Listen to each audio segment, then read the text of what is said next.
அவ ஒழுங்கா ஒரு காலேஜ் கட்டிட்டு போயிருந்திருப்பான். சும்மா இருந்தவன நோண்டி சூப்பர் ஸ்டார் ஆக்கி விட்டீங்க.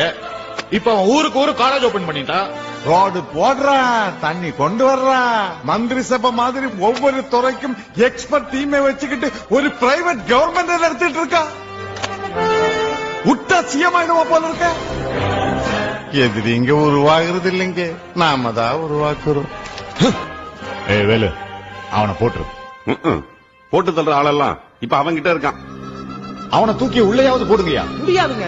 எல்லா பணத்தையும் எப்படியோ ஒழுங்கு பண்ணி லூப் ஹோல இல்லாம பண்ணிட்டான். சட்டப்படி அவனை எதுவுமே செய்ய முடியாது. ஏதாவது பண்ணுங்கயா. ஆட்சி உங்க கையில தானே இருக்கு. அவங்க கையில ஆபீஸ் ரூம் இருக்கு.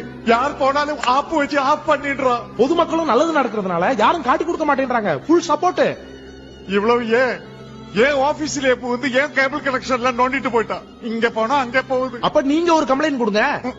அப்புறம் சுத்தமா போவாது. அவனை ஒண்ணும்